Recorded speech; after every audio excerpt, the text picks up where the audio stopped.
Welcome back to Lowcountry Child. We've been fortunate over the past couple months to be able to take a little inside peek behind the doors of Sea Pines Montessori Academy. And we thought it would make sense, though, to take a step back in this episode and maybe answer some basic questions that are out there or address some misconceptions that are out there about Sea Pines Montessori Academy and Montessori education in general.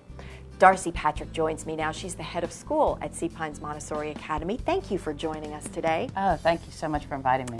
We have questions, and again, we thought we could just take really a look at some of the basic questions that might be out there.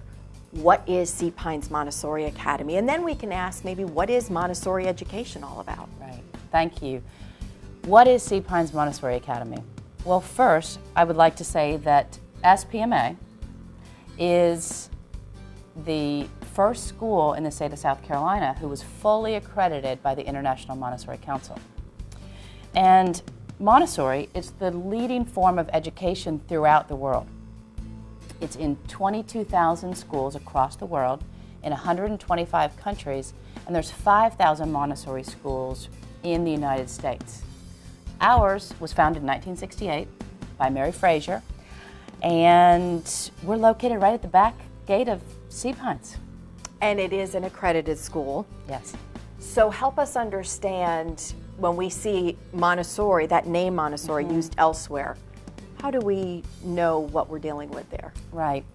Well, Montessori as a form of education has been around for over 100 years.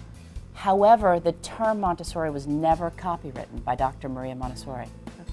So the name is often used as a commodity in titles of schools and learning centers. So there are things to look for, and starting with an accredited Montessori school through a governing body. So you know it is authentic. Absolutely. Which SPMA is, Yes, which ma'am. is fabulous. So let's go a little bit more in depth as far as the Montessori education approach. Right. Well, Montessori, it's a developmentally based approach to education. And I have some film. What I'd like to show is a 3-year-old student choosing to learn a math concept. Because developmentally, she can learn math best by making math concrete. By concrete, I mean she can touch and feel the quantity by counting the beats. Mm-hmm. And I'd also like to say that Montessori is a community of learning. In this next segment, you can see 2 students collaborating together to learn geography. Not only is one student showing how she masters a geography lesson, she's also working on grace and courtesy with a fellow student who's younger. Another question that people may have is that they may think that the Montessori classrooms are too unstructured. Let's address that.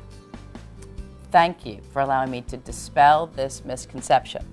The Montessori classroom is so structured. For starters, the work itself is structured. For example, what you'll see on this film is a student doing grammar work. You can see order involved in the student diagramming a sentence. It's also very important to know the student must master one concept before moving on to the next concept. Each student has an individual work assignment plan based on the student's level of mastery. By saying mastery, I mean the student must get an A+ on their work. Another point to note is the order in the classroom. Please see the daily class schedule. The gray areas are independent, uninterrupted work cycles where students manage the order in which they do assignments based on their IEP. Now, the student's work sample, the students must manage 12 assignments, which are great in learning time management skills. So what may appear to be unstructured and random is structured to the individual based on the student's developmental needs and abilities. And what that really speaks to is the Renaissance men and women who are the teachers at Sea Pines Montessori Academy. These men and women are brilliant scholars themselves who are capable of teaching 12 subjects to the children. Wow. Not every school can say that about their teaching staff. Right. And now you do offer education through the 8th grade level, but there are some who may question the academics, to say that they're not challenging enough and they're not really preparing the child for high school or for the real world for that matter. Right. So let's talk about that. Well, thank you for allowing me that opportunity as well. guess it really depends on how you define real world. That's defined individually. But what I can speak on is, although the school has been in business for 43 years, it's really been 5 years since we've had an upper school through the 8th grade. Right. And we're preparing now these children for the real world by learning life skills, okay? And our students experience time management, research skills, collaborative work, independent work, technology skills, and global interaction, which are skills that Fortune 500 companies look for in their staff. Our students are meeting and exceeding state and national levels. On their standardized tests, they're scoring between 2.5 to 3 grades higher. And our 7th grade students, the average SAT score is 1230. Now, I'm sorry, that beats the published average SAT score of 2 private high schools on the island. I'd like to show you a glimpse of some of the subjects that they have and how these children, students, are managing their schedules on a daily basis to prepare them for, in fact, what we interpret as the real world. Hello, my name is Philip Evans, and I am an 11-year-old student here at Sea Pines Montessori Academy. Hello, my name is Sarah Sugg. I'm 11 years old, and I'm in 6th grade.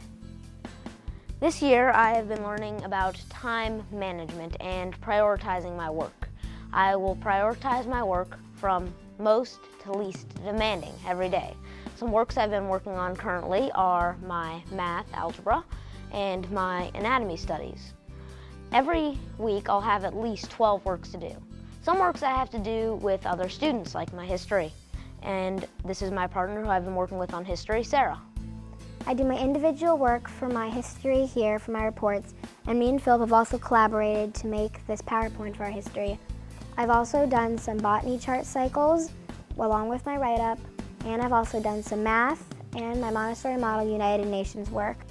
I also have to manage and prioritize to get all these works done. I have at least 12 works to do every single week, and these are just a few examples.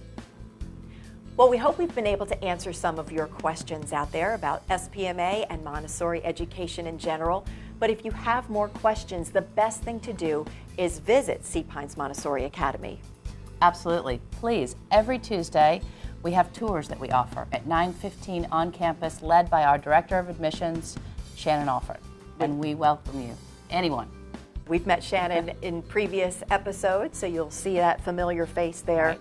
They can tour the campus, they can observe the children in the classroom, meet the staff, ask those questions. Absolutely, and also see what we're doing in some of our specials with Mandarin Chinese, Suzuki violin, our language by immersion program for the younger students, and our art and visible sound program. A lot of exciting things going on. All cool things, definitely worth checking out. Thank you so much, Darcie. It's been a pleasure, thank you. And one of the things that's heavily integrated into the Montessori method is respect. Respect for self, respect for others. And while bullying is quickly addressed and mediated at SPMA, elsewhere it can be a concern. I had a chance to talk to Debbie Lyons about bullying and what parents can do.